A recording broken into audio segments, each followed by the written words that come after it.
ডিসকাশনে চলে যাই Bangladesh under pressure এবং এই চ্যালেঞ্জে সবচেয়ে আলোচিত কয়েকটা নাম রয়েছে। সেই নামগুলো আসলে 11-এ থাকবেন কি থাকবেন না সেই নিয়ে ডিসকাশন রয়েছে। যতটুকু শোনা যাচ্ছে আপনাদের শুরুতেই বলে রাখি, তাওহিদ হৃদয় তাকে হংকং এর বিপক্ষে ম্যাচে খেলানোর পরিকল্পনা টিম ম্যানেজমেন্ট মোটামুটি করছে। সাইফ হাসানের প্রথম ম্যাচের সুযোগটা এখন পর্যন্ত নাকি কম। এটা যদি হয় আমার কাছে মনে হয় যে খুব ভালো ডিসিশন আবার খুব মন্দ ডিসিশন কোনোটাই বলার সুযোগ নেই। হৃদয়কে একটা তুলনামূলক দুর্বল দলের বিপক্ষে খেলিয়ে অন্তত বাজিয়ে দেখার সুযোগ রয়েছে। এখানটায় যদি ভালো না করে পরের 2 ম্যাচে সাইফকে তারা কন্টিনিউ করার পরিকল্পনা যদি করে সেটা এক প্রকার যৌক্তিক। আবার একই সাথে হৃদয় ধরেন ব্যাটিং পর্যন্তই যেতে পারলো না, সেক্ষেত্রে আপনি সেকেন্ড অ্যান্ড থার্ড ম্যাচে আফগানিস্তান এবং শ্রীলঙ্কার বিপক্ষে হৃদয়কে কন্টিনিউ করবেন নাকি করবেন না, সেই প্রশ্নের উত্তর কিন্তু টিম ম্যানেজমেন্টের জন্য পাওয়াটা ডিফিকাল্ট হয়ে যাবে। ডিফিকাল্টিসের জায়গা কি? গতকালকের ম্যাচে আফগানিস্তান প্রথমে ব্যাট করেছে।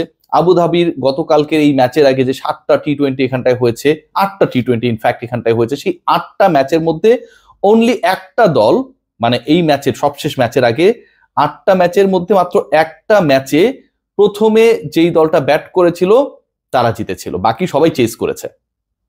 আফগানিস্তান যখন গতকাল ব্যাট করলো তাদের ওই 188 চেস করে হংকং জিতে যাবে, যদিও পরিসংখ্যানের কথা আমি যেটা বললাম সেটা হচ্ছে হংকং এর পক্ষে সেরকম কল্পনা কেউ করে নাই। আফগানিস্তান যে রানটা করেছে, যেভাবে শেষের দিকে শেষ 4 ওভারে 69 রান তুলেছে, শেষ 10 ওভারে 111 রান তুলেছে, মানে বিধ্বংসী ব্যাটিং তারা করেছে, অনেকগুলো লাইভ পেয়েছে ক্রিকেটাররা।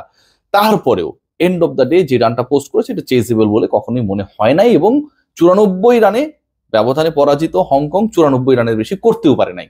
বাংলাদেশের চ্যালেঞ্জটা কোথায়? বাংলাদেশের চ্যালেঞ্জের জায়গা যেটা সেটা হচ্ছে নেট রান রেটে আফগানিস্তানকে টপকে যাওয়া। একই প্রতিপক্ষের বিপক্ষে তো বাংলাদেশ খেলবে, সেটা যদি বাংলাদেশ টপকাতে না পারে পরবর্তী যে 2 ম্যাচ রয়েছে সেই 2 ম্যাচের হিসাবে কিন্তু বাংলাদেশ আন্ডার প্রেসারে পড়বে। 2 ম্যাচের 2টা জিতলে কোনো কথা নাই, বাংলাদেশ লিডার হিসেবেই পরের রাউন্ডে চলে যাবে।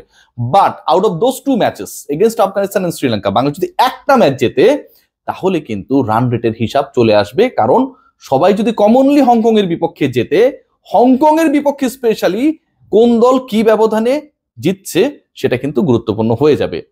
বাংলাদেশ যদি আগে ব্যাটিং করে, আপনারা কি বিলিভ করেন যে বাংলাদেশ 188-র বেশি রান করবে? কারণ একই মাঠে খেলা হবে, একই প্রতিপক্ষের বিপক্ষে খেলা হবে, উইকেটের দরও কাছাকাছি। সেই জায়গাটা নিয়ে কনফিউশন তৈরি হয়েছে। কেন উত্তরটা হয়েছে বাংলাদেশ কিন্তু আগে থেকেই জানে, আমি যদি জানি, আপনারা যদি জানেন যে এখানটা আসলে তুলনামূলকভাবে হচ্ছে হাই স্কোর পোস্ট করাটা ডিফিকাল্ট, প্রথমে ব্যাট করা দলের জয়ের চান্সেসটা তুলনামূলকভাবে কম, স্ট্যাটিস্টিক্স অন্তত সেটাই বলছিল। তাহলে বাংলাদেশের নেদারল্যান্ডসের বিপক্ষে এশিয়া কাপের প্রিপারেশনে উচিত কি ছিল?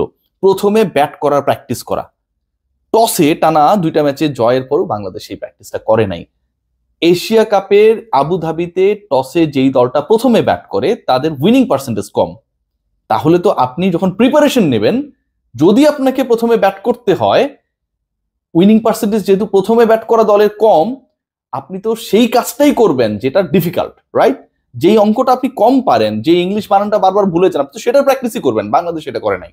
তারা তাদের কমফোর্ট জোনে ছিল, তাদের এশিয়া কাপের থেকেও টার্গেটটা বেশি ছিল নেদারল্যান্ডসের বিপক্ষে কিভাবে সিরিজটাকে জিতা যায়। যা হোক, এখন বাংলাদেশ যদি প্রথমে ব্যাট করে, বাংলাদেশের জন্য এই কাজটা কতটুকু সহজ বা কঠিন দেখুন। হংকং যেভাবে অন্তত পাওয়ার প্লেতে বল করেছে, হংকং যেভাবে প্রথম 10 ওভারে আফগানদেরকে চাপে রেখেছে, সেই হিসাবটা যদি আমরা করি তাহলে কিন্তু ওই 188 রান পোস্ট হওয়ার কথা ছিল না। ফার্স্ট 10 ওভার্সে আফগানিস্তানের স্কোরটা কত ছিল খেয়াল করে দেখুন, 77-2, এবং এটা আরো কম হতে পারতো। সাদিকুল্লাহ আতলের ক্যাচ মিস হয়েছে, ওমর জাইর ক্যাচ মিস হয়েছে, এবং হংকং এর ওই পোর ফিল্ডিং এর কারণে এন্ড অফ দ্য ডে আমার কাছে মনে হয় অন্তত 30 রান অ্যাড হয়েছে আফগান ইনিংসে।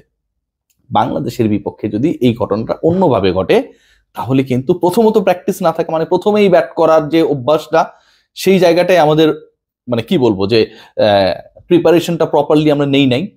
দ্বিতীয় যেটা, যদি ওই গিভেন ডেতে ক্যাচিংটা যদি ঠিকঠাক হয়, আগের ম্যাচের রিপিটেশন হংকং না করে, তাহলে কিন্তু 180-র কাছাকাছি যে স্কোর করার পরিকল্পনা, ভাবনা, চিন্তা রয়েছে আমাদের, সেটা কিন্তু একটা বড় চ্যালেঞ্জে পড়বে। সো আমার কাছে মনে হয় it's going to be a big challenge for Bangladesh, কারণ run rate is very much important.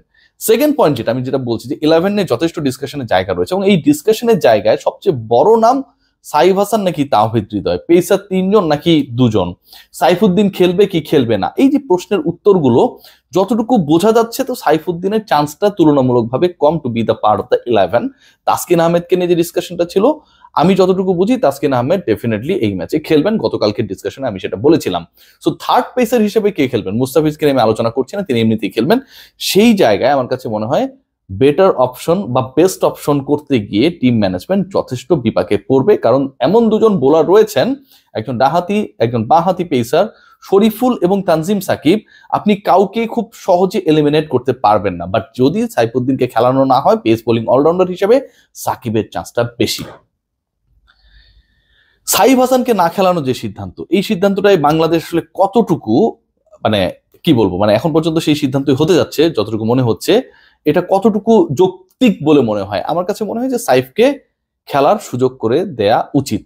বাংলাদেশের টস জিতলে শুরুতে ব্যাটিংও করা উচিত, এবং একই সাথে যদি বাংলাদেশ শুরুতে ব্যাট করে, পাওয়ার প্লে বাংলাদেশ কিভাবে কাজে লাগায়, ওই হিটিং অ্যাবিলিটি যাদের রয়েছে বা যাদের কাছে সেই এক্সপেকটেশনস নাম্বার 5 and 6, আমাদের শামীম পাটোয়ারি এবং তার পার্টনার জাকের আলী অনিক, সেটাও কিন্তু দেখার জায়গা রয়েছে। সো বাংলাদেশের অনেকগুলো জায়গা রয়েছে যেগুলো এখনো প্রুভেন না, যেগুলো এখন পর্যন্ত প্রপারলি কাজ করা হয়নি। আপনি খেয়াল করে দেখেন, শামীম হোসেন পাটোয়ারি তিনি কিন্তু প্রপার ফিনিশিং রোল প্লে করার কোনো সুযোগ পাননি। থার্ড ম্যাচে he has given the chance, but he batted on number 4। So তিনি তো এশিয়া কাপের নাম্বার 4 ব্যাটার না। দেখুন, খেয়াল করে দেখুন যে কোন জায়গাগুলোতে ব্ল্যান্ডার হয়েছে। লাস্ট ম্যাচে নুরুল হাসান সোহানকে সুযোগ দিয়েছেন, কেন ভাই আগে দেন নাই? নুরুল হাসান সোহান 11 বলে 22 রান করেছেন, তিনি নাম্বার 6 এ ব্যাট করেছেন। ওই 5-6 এর জায়গায় কিন্তু নুরুল হাসান সোহান 11-এ থাকবেনই না, তাকে রাখাই হবে না। আপনি টানা 2 ম্যাচ খেলিয়েছেন সাইফ হাসানকে, এবং সাইফ হাসানকে আপনি টানা 2 ম্যাচ খেলিয়েছেন। এই 2 ম্যাচে সাইফ হাসান ব্যাটে বলে কিন্তু পারফর্ম করেছে, আপনার আস্থার প্রতিদান দিয়েছে। তার মানে কি যে এশিয়া কাপে সে এক্সপেক্ট করতেই পারে প্রথম 11-এ সে থাকবে, মানে প্রথম ম্যাচে 11-এ সে থাকবে। কিন্তু ওইখানটায় যদি আপনি তাকে ড্রপ করেন, এটাও কিন্তু তার আত্মবিশ্বাসে চির ধরানোর জন্য যথেষ্ট। তাওহিদ হৃদয়কে যদি আপনি খেলিয়ে দেন, কি বিবেচনায় আপনি তাকে খেলাচ্ছেন? সবশেষ যে ম্যাচটা খেলেছে সেখানটাও তার ব্যাটিং খুবই বাজে ছিল, অ্যাপ্রোচ খুবই বাজে ছিল, খারাপ সময় যাইতেই পারে, কিন্তু এরকম একটা মঞ্চে যেখানটা আপনার ডু অর ডাই সিচুয়েশন, আপনার হংকংও গুরুত্বপূর্ণ প্রতিপক্ষ হয়ে গেছে, আপনার প্রিপারেশন ঠিকঠাক নেই, এবং প্রথম ম্যাচে তারা যে ব্যবধানে আফগানিস্তানের বিপক্ষে হেরেছে সেই হিসাবটা করলে সেইখানটায় আপনি কি হৃদয়কে খেলাবেন কি খেলাবেন না?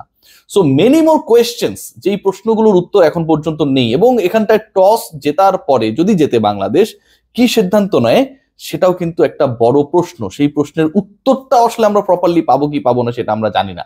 বাট বাংলাদেশের জন্য এই পরীক্ষাটা যথেষ্ট কঠিন হতে যাচ্ছে। স্ট্যাটিস্টিক্স বাংলাদেশকে একটা ভালো অবস্থানে রাখে। সবশেষ যে 5টা match team Tigers specially in T20 খেলেছে, তার 4টায় তারা জয় পেয়েছে, এবং এই 4টা জয়ের মধ্যে হচ্ছে 2টা পাকিস্তানের বিপক্ষে। আবার যদি আমরা সবশেষ মানে 3টা সিরিজের হিসাব করি, সেই 3 সিরিজে বাংলাদেশ 8টা ম্যাচ খেলেছে। নেদারল্যান্ডসের বিপক্ষে একটা তো পোস্টপোন হয়ে গেছে, ওই ম্যাচে আসলে কোনো রেজাল্ট হয় নাই, ওটাকে বাদই দিলাম আমি।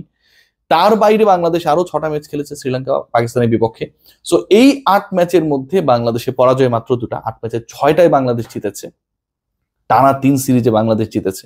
লিটন কুমার দাসের ক্যাপ্টেন্সি এন্ড ব্যাটিং দুটোই ভালো হচ্ছে। অনেকগুলো জায়গা রয়েছে পজিটিভলি আসলে ভাবার জন্য, কিন্তু টিম টাইগার্স যেহেতু প্রপারলি আগে ব্যাট করে বড় স্কোর পোস্ট করার প্র্যাকটিসটা অন্তত সুযোগ পেয়েও করে নাই, সেই প্রশ্নটা ভাই থেকেই যাবে। বাংলাদেশ যদি কালকে প্রথমে ব্যাট করে 200 রানও করে, এই প্রশ্নটা তারপরও থাকবে, কেন বাংলাদেশ তাদের প্রস্তুতিমূলক ম্যাচেসগুলোতে এই অভ্যাসটা করলো না। সবাই ভালো থাকবেন, টেক গ্রেট কেয়ার। 11 নিয়ে প্রপার একটা ডিসকাশন আমি নিশ্চয়ই করার চেষ্টা করব, যেখানটায় বাংলাদেশের প্রবাবল 11-এ কারা থাকছে সেই আলোচনা থাকবে।